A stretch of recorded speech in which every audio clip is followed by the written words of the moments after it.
Hi everyone, welcome to the channel Deepa Max. Here you can find solution for all max related problems.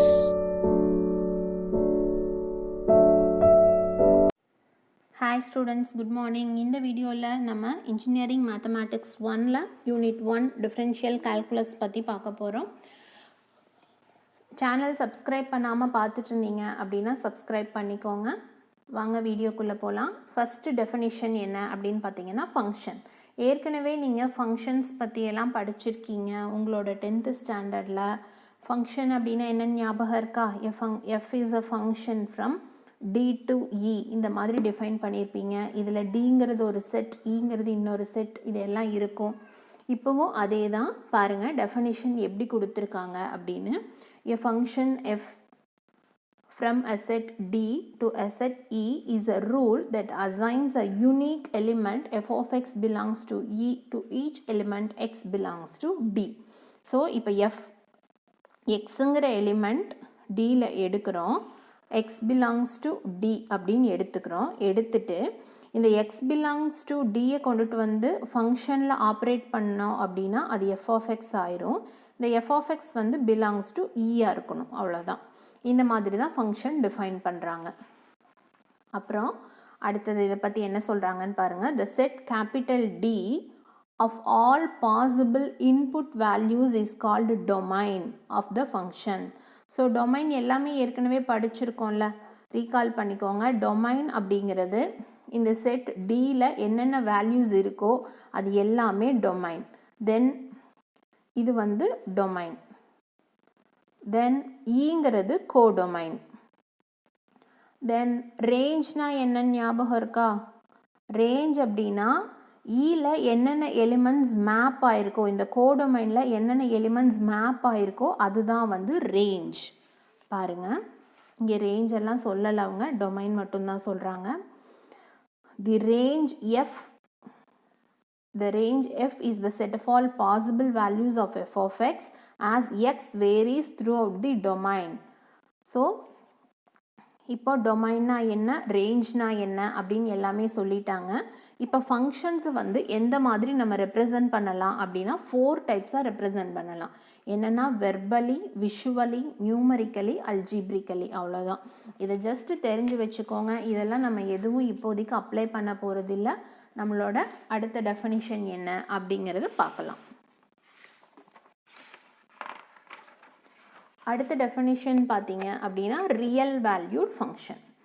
So real valued function அப்படின்னா சிம்பிளாக வேறு ஒன்றுமே இல்லை, real numbers எடுத்துகிட்டு function define பண்ணோன்னா அது real valued function, அவ்வளோதான். பாருங்கள், a function whose domain and codomain இது ரெண்டுமே வந்து subset of the set of all real numbers. So set of all real numbers எடுத்துக்கிறோம், அதோட சப்செட் வந்து டொமைன் கோடொமைன் வந்து அதோட சப்செட்டாக இருந்துச்சு அப்படின்னா தென் நம்ம சூஸ் பண்ண ஃபங்க்ஷன் வந்து ரியல் வேல்யூட் ஃபங்க்ஷன். தென் அடுத்தது எக்ஸ்பிளிசிட் ஃபங்க்ஷன். எக்ஸ்பிளிசிட் ஃபங்க்ஷன் அப்படின்னா இப்போ இந்த எக்ஸாம்பிள் பாருங்கள், y equal to x square plus 3x minus 2. இந்த எக்ஸாம்பிளில் y ஈக்குவல் டு அப்படின்னு எழுதும்போது இன் டேர்ம்ஸ் ஆஃப் எக்ஸ் எழுதுகிறோம். இந்த மாதிரி இருந்துச்சுன்னா எக்ஸ்பிளிசிட் ஃபங்க்ஷன், அதாவது எக்ஸுக்கும் ஒய்க்கும் ரிலேட் பண்ணி எழுதலாம்.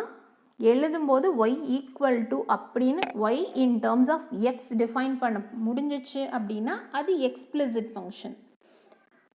அப்படி எக்ஸ்பிரஸ் பண்ண முடியலை அப்படின்னா அது இம்ப்ளிசிட் ஃபங்க்ஷன். ஸோ ஃபஸ்ட்டு இதை டெஃபினிஷன் ஃபுல்லாக பார்த்துட்டு அப்புறம் அடுத்ததுக்கு போகலாம். எக்ஸ்பிளிசிட் ஃபங்க்ஷன் பாருங்கள், x and y if x and y be so related that y can be expressed in terms of x, then y is called explicit function of x.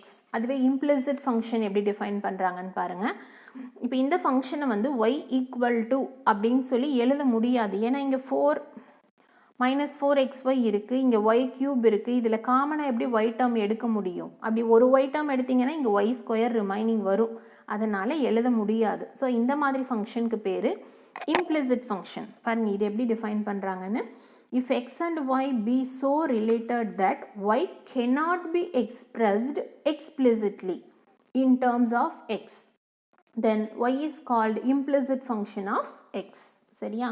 தென் அடுத்தது இப்போ தான் டொமைன், கோடொமைன், ரேஞ்ச் எல்லாமே சொல்கிறாங்க. F from A to B அப்படின்னு எடுத்துட்டோம் அப்படின்னா ஏங்கிறது domain, பிங்கிறது கோடொமைன். தென் அடுத்தது இமேஜ் பற்றி சொல்ல போகிறாங்க. அடுத்ததில் the set of all images of all the elements of A under the function is called range of F and is denoted by F of A. So range அப்படிங்கிறது நம்மளுக்கு தெரியும் இல்லையா? ரேஞ்சுங்கிறது என்ன? கோடொமைனில் எந்தெந்த எலிமெண்ட்ஸ் மேப் ஆகிருக்குதோ அதுதான் ரேஞ்ச். அதை தான் function வச்சு சொல்கிறாங்க.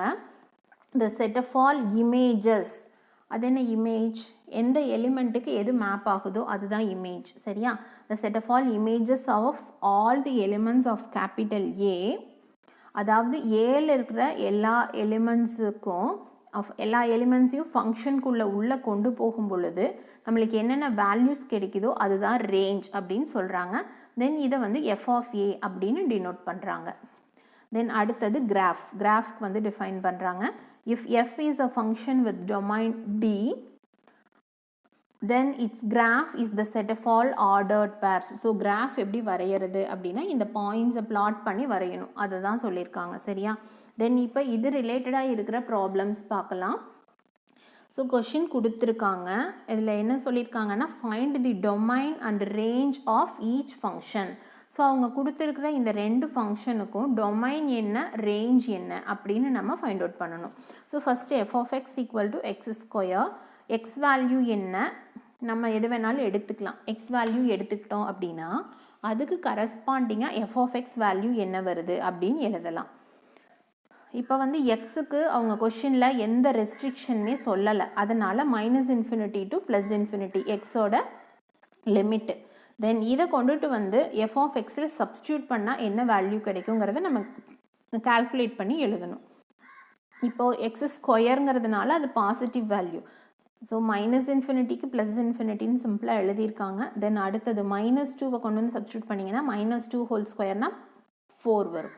தென் -1 சப்ஸ்டியூட் பண்ணால் 1, 0னா 0, 1னா அகைன் 1, 2 ஸ்கொயர்னா 4, etcetera up to infinity. So domain வந்து -∞ +∞ வரைக்கும் வருது. ஆனால் ரேஞ்ச் பார்த்தீங்கன்னா 0லேருந்து ஆரம்பித்து 1, 4 எக்ஸெட்ரா அப்படியே பாசிட்டிவ் வேல்யூஸ் தான் வருது. தென் எதனால் இந்த ப்ராக்கெட் போடுறோம் அப்படின்னா இந்த 1ங்கிற வேல்யூ இன்க்ளூடட், இது க்ளோஸ்ட் இன்டர்வல். சரியா? இது வந்து ஓப்பன் இன்டர்வல் ப்ராக்கெட். ரெண்டு டைப் ஆஃப் இன்டர்வல் எழுதலாம், இந்த டைப் இன்டர்வல், தென் இது இந்த மாதிரி ப்ராக்கெட் எதுக்கு போடுவோம் அப்படின்னா ஓப்பன் இன்டர்வலாக இருந்துச்சு அப்படின்னா இந்த மாதிரி ப்ராக்கெட் போடணும். அதுவே க்ளோஸ்டு இன்டர்வலாக இருந்துச்சுன்னா இந்த டைப் ப்ராக்கெட் போடணும். க்ளோஸ்டு இன்டர்வல் அப்படின்னா இந்த இன்டர்வல்குள்ளே எந்த நம்பர் ஆரம்பிக்குதோ அந்த நம்பர் வந்து இதுக்குள்ளே இன்க்ளூட் ஆகிருக்கும். அதே மாதிரி எந்த நம்பர் முடியுதோ அந்த நம்பரோட அது நம்பரும் இன்க்ளூட் ஆகிருக்கும். அதுவே ஓப்பன் இன்டர்வல் அப்படின்னா அந்த நம்பர் இன்க்ளூட் ஆகாது, அதுக்கு அடுத்து வர்ற நம்பர் தான் இன்க்ளூட் ஆகும். அதே மாதிரி இந்த முடிகிற நம்பரும் அந்த நம்பர் இருக்காது, அதுக்கு முன்னாடி நம்பரோட க்ளோஸ் ஆயிரும். இதுதான் வந்து ஓப்பன் இன்டர்வல்க்கும் க்ளோஸ்ட் இன்டர்வல்க்கும் இருக்கிற டிஃப்ரென்ஸ். சரியா? அதனால தான் ப்ராக்கெட் போடும்போது கவனமாக போடணும். இப்போ நம்ம டொமைன்னா இந்த ப்ராப்ளமில் டொமைன் என்ன, ரேஞ்ச் என்ன அப்படிங்கிறத பார்த்துட்டோம். தென் அடுத்ததான் இன்னொரு ப்ராப்ளம் கொடுத்துருக்காங்க இல்லையா, இதை பார்க்கலாம். F of X equal to 5x + 10 அப்படின்னு கொடுத்துருக்காங்க. ஸ்கொயர் ரூட்குள்ளே கொடுத்துருக்காங்க. எப்போவுமே ரேஞ்ச் வந்து -∞ to +∞ தான். நம்ம வந்து எஃப் ஆஃப் எக்ஸ் என்ன அப்படின்னு பார்க்க போகிறோம். இப்போது -∞ சப்ஸ்டியூட் பண்ணால் அதுக்கெல்லாம் ஸ்கொயர் ரூட் எடுக்க முடியாது. ஸோ சிம்பிளாக அதை என்ன சொல்லிடலாம், நாட் டிஃபைன்டு அப்படின்னு சொல்லிடலாம். தென் -2 கொண்டு வந்து இங்கே சப்ஸ்டியூட் பண்ணுங்கள், என்ன வரும், -2 வரும். ரெண்டும் கேன்சல் ஆகி 0 ஆயிரும். -1 போட்டோம் அப்படின்னா 10 - 5 வரும், 5 கிடைக்கும். 0 போட்டோம்னா 10 கிடைக்கும். அப்படியே ஒன்றுன்னா என்ன வேல்யூஸ் கிடைக்குதோ சிம்பிளிஃபை பண்ணி எழுதிடுறோம். ஸோ டொமைன் வந்து என்ன அப்படின்னா -2ல் இருந்து தான் வரும் வேல்யூ. சப்போஸ் இதுக்கு முன்னாடி -3 போட்டிருந்தோன்னா என்ன ஆகும், -3 போட்டு பாருங்கள். அப்போ -15 + 10, அப்போ ஸ்கொயர் ரூட் ஆஃப் -5 கிடைக்கும். அதுக்கெல்லாம் வந்து அதெல்லாம் இங்கே நம்ம வேல்யூஸில் இன்க்ளூடட் கிடையாது. அதனால் -2லேருந்து ஆரம்பித்து இன்ஃபினிட்டி வரைக்கும் தான். தென் -2 இன்க்ளூடட், அதனால் இங்கே க்ளோஸ்ட் இன்டர்வல். தென் இன்ஃபினிட்டி வந்து இன்க்ளூடட் கிடையாது, அதனால் ஓப்பன் இன்டர்வல். தென் ரேஞ்ச் பார்த்தீங்க அப்படின்னா ஜீரோலேருந்து ஆரம்பிக்குது, எந்த வேல்யூஸ் வேணாலும் வரும் அப் டு இன்ஃபினிட்டி. ஸோ ஜீரோங்கிறது இன்க்ளூடட், ஸோ க்ளோஸ்ட் இன்டர்வல். இன்ஃபினிட்டிங்கிறது ஓப்பன் இன்டர்வல். தென் அடுத்த ப்ராப்ளமில் again domain of each functions கண்டுபிடிக்க சொல்லியிருக்காங்க. இப்போ F of X equal to இந்த மாதிரி டிஃபைன் பண்ணுறாங்க. இந்த எஃப் ஆஃப் எக்ஸை வந்து நம்ம ஒய் அப்படின்னு எடுத்துக்கிறோம். இப்போ எப்போவுமே டினாமினேட்டர் இருந்துச்சுன்னா denominator value always not equal to ஜீரோன்னு வச்சுக்கணும். ஏன் அப்படி வச்சுக்கணும் அப்படின்னா, சப்போஸ் டினாமினேட்டர் ஜீரோ அப்படின்னா எனிதிங் பை ஜீரோ இன்ஃபினிட்டி ஆயிரும், அந்த என்டையர் ஃபங்க்ஷனே இன்ஃபினிட்டி ஆயிரும். அதனால தான் எப்போவுமே டினாமினேட்டர் நாட் ஈக்குவல் டு ஜீரோங்கிற கண்டிஷனுக்கு நம்ம கொண்டு வரணும். ஸோ சப்போஸ் ஜீரோவாக இருந்துச்சுன்னா என்ன ஆகும்னு பாருங்கள். ஜீரோவாக இருந்துச்சுன்னா எக்ஸோட வேல்யூ என்ன கிடைக்கும்னா ப்ளஸ் ஆர் மைனஸ் 3 கிடைக்குது. X square minus 9 equal to zero. இதுலேருந்து X square equal to 9, X equal to plus or minus 3. So division by zero is not allowed அப்படிங்கிறதுனால இந்த மைனஸ் 3யும் ப்ளஸ் 3யும் நம்ம டொமைனில் வராது. அதுக்காக தான் இந்த வேல்யூ ஃபைண்ட் அவுட் பண்ணிவிட்டு அந்த வேல்யூவை மட்டும் விட்டுட்டு எழுதணும். அதுக்காக தான் ஃபைண்ட் அவுட் பண்ணுறோம் பாருங்கள். So the domain is minus infinity to plus இன்ஃபினிட்டிக்குள்ளே இந்த ரெண்டு வேல்யூவை மட்டும் விட்டுட்டு எழுதணுங்கிறக்காக இந்த மாதிரி எழுதுகிறோம். மைனஸ் இன்ஃபினிட்டியிலேருந்து -3 வரைக்கும் இந்த -3 நாட் இன்க்ளூடட் இந்த இன்டர்வலில். எகைன் -3 டு +3, இப்போ இதுவும் ஓப்பன் இன்டர்வல் தான், அதனால் இந்த ரெண்டு வேல்யூஸும் again not included. Then union 3, infinity 3 பிரித்து எழுதியிருக்கோம். சரியா? இதுவே ஒரே இதான் மைனஸ் இன்ஃபினிட்டி ப்ளஸ் இன்ஃபினிட்டின்னு எழுதிட்டோம்னா -3 +3 உள்ளே இன்க்ளூட் ஆயிரும், டினாமினேட்டர் 0 வந்துடும். ஸோ அதை அவாய்ட் பண்ணணும் அப்படிங்கிறக்காக தான் இந்த மாதிரி பிரித்து எழுதியிருக்கோம். தென் அடுத்த ப்ராப்ளம் பாருங்கள். F of X equal to இந்த மாதிரி கொடுத்துருக்காங்க. ஸோ இதில் இங்கே 3 போட்டோன்னா க்யூப் ரூட். நார்மலாக இந்த இது மட்டும் போட்டோன்னா அது ஸ்கொயர் ரூட்டு, அதுவே இது வந்து cube root. So cube root of இது அப்படிங்கிறனால ரெண்டு பக்கம் க்யூப் பண்ணுறோம். அதாவது க்யூப் பண்ணுறோம் அப்படின்னா ரெண்டு பக்கம் பவர் 3ஆல் மல்டிப்ளை பண்ணுறோம். இப்போ இங்கே y பவர் 3 ஈக்குவல் டு இங்கே 2x - 1. இங்கே வந்து சிம்பிளாக டினாமினேட்டரே இல்லாதனால டொமைன் வந்து மைனஸ் இன்ஃபினிட்டி ப்ளஸ் இன்ஃபினிட்டியாக இருக்கும். தென் இதே டைப்பில் ஒன் மோர் ப்ராப்ளம் இருக்குது பாருங்கள். F of X equal to square root of x plus 2. So இதிலேருந்து y ஈக்குவல் டு எழுதிக்கிறோம். தென் இப்போ வந்து இதிலேருந்து ரெண்டு பக்கம் ஸ்கொயர் போட்டோம் அப்படின்னா y square equal to x plus 2 வரும். இதில் வந்து எக்ஸ் ப்ளஸ் 2 வந்து எப்போவுமே கிரேட்டர் தேன் 0. எதனால் அப்படின்னா square root of negative number is not defined அப்படிங்கிறதுனால எக்ஸ் ப்ளஸ் 2 வந்து கிரேட்டர் தேன் 0ன்னு எடுத்துக்கிறோம். So X plus 2 greater than 0ன்னு எடுத்துக்கிறதுனால எக்ஸ் வந்து கிரேட்டர் தேன் -2. ஸோ டொமைன் வந்து என்ன சொல்லலாம் அப்படின்னா -2, இன்ஃபினிட்டி. சரியா? ஸோ ஸ்கொயர் போடுறோம், ஒய் ஸ்கொயர் போடுறோம், அது வந்து எக்ஸ் ப்ளஸ் 2 கிடைக்குது. இந்த வேல்யூ எதனால் வந்து நம்ம கிரேட்டர் தேன் 0ன்னு போட்டுக்கிறோம் அப்படின்னா ஸ்கொயர் ரூட் ஃபைண்ட் அவுட் பண்ணும் பொழுது நம்மளுக்கு பாசிட்டிவ் நம்பராக இருந்தால் மட்டும்தான் நம்மளால் ஸ்கொயர் ரூட் ஃபைண்ட் அவுட் பண்ண முடியும். அதனால தான் வந்து நம்ம இந்த மாதிரி போட்டுக்கிறோம். சரியா? கிரேட்டர் தேன் 0 வந்துச்சுன்னா தான் ஸ்கொயர் ரூட் டிஃபைன் பண்ண முடியும். ஸோ இது கிரேட்டர் தேன் 0 எப்போ வரும் அப்படின்னா எக்ஸ் ஈக்குவல் டு -2 விட பெரிய வேல்யூஸ் கொடுக்கும் பொழுது தான் கிரேட்டர் தேன் 0 வரும்.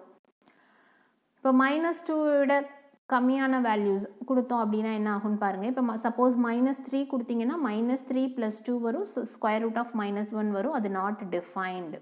அதுவே -2 கொடுத்தீங்கன்னா 0 வரும். -1 கொடுத்தீங்கன்னா -1 + 2, ஸோ 1ங்கிற ஆன்சர் கிடைக்கும். ஸ்கொயர் ரூட் ஆஃப் 1ஓட ஆன்சர் 1 கிடைக்கும். அதனால தான் நம்ம டொமைன் என்ன பண்ணுறோன்னா -2, இன்ஃபினிட்டி அப்படின்னு போட்டுக்கிறோம். சரியா? ஸ்டூடெண்ட்ஸ், இந்த வீடியோவில் என்ன டவுட்ஸ் இருந்தாலும் கமெண்ட் செக்ஷனில் கேளுங்க, உங்கள் ஃப்ரெண்ட்ஸ் கூட ஷேர் பண்ணிக்கோங்க. தென் அடுத்த டெஃபினிஷன் பார்க்கலாம். Piecewise defined function. நார்மலாக ஃபங்க்ஷன்னா என்னன்னு நம்மளுக்கு தெரியும். அது என்ன பீஸ் வைஸ் டிஃபைன்டு அப்படின்னா ஒரு பாயிண்ட்டுக்கும் ஒரு மாதிரி டிஃபைன் பண்ணுவாங்க. பாருங்கள் எப்படி சொல்லியிருக்காங்கன்னா, the functions are described by using different formulas on different parts of its domain. So அதோட டொமைனோட வேல்யூஸை ஒரு பார்ட்டுக்கும் அவங்க ஒரு ஃபார்முலா கொடுத்து டிஃபைன் பண்ணிடுவாங்க. So such functions are called piecewise defined functions. So இந்த மாதிரி ஃபங்க்ஷன்ஸ்க்கு பேர் தான் வந்து பீஸ்வைஸ் டிஃபைன்டு ஃபங்க்ஷன்ஸ். சரியா?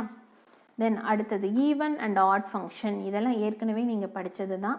ஈவன் ஃபங்க்ஷன் அப்படின்னா எஃப் ஆஃப் மைனஸ் எக்ஸ் போட்டோம் அப்படின்னா எஃப் ஆஃப் எக்ஸே கிடைக்கும். அதுவே ஆட் ஃபங்க்ஷன் அப்படின்னா எஃப் ஆஃப் மைனஸ் எக்ஸ் போடும் பொழுது மைனஸ் எஃப் ஆஃப் எக்ஸ் கிடைக்கும். இதுதான் ஈவன் அண்ட் ஆட் ஃபங்க்ஷன். இப்போ இதில் ப்ராப்ளம்ஸ் பார்க்கலாம். பாருங்கள், கொஷினில் 3 ப்ராப்ளம்ஸ் கொடுத்துருக்காங்க. F of X equal to x square plus 1, x by x square plus 1, x cos x. இதில் வந்து நம்ம ஒரு ஃபங்க்ஷனும் ஈவனா ஆடா அல்லது நெய்தர் ஈவன் நார் ஆடா அப்படிங்கிறத செக் பண்ணி சொல்லணும். ஸோ ஃபஸ்ட்டு வந்து எஃப் ஆஃப் எக்ஸ் என்ன அப்படின்னு எழுதிக்கணும். எழுதிட்டு அதுக்கு வந்து எஃப் ஆஃப் மைனஸ் எக்ஸ் நம்ம சப்ஸ்டியூட் பண்ணணும். பாருங்கள், f of X equal to x square plus 1 கொடுத்துருக்காங்க. எஃப் ஆஃப் மைனஸ் எக்ஸ் போட்டோம் அப்படின்னா minus x the whole square, அது ப்ளஸ் எக்ஸ் ஆயிரும். X square plus 1 which is nothing but f of X. So இது வந்து even function. அதுவே அடுத்த function பாருங்கள், மைனஸ் எக்ஸால் ரீப்ளேஸ் பண்ணுறோம்.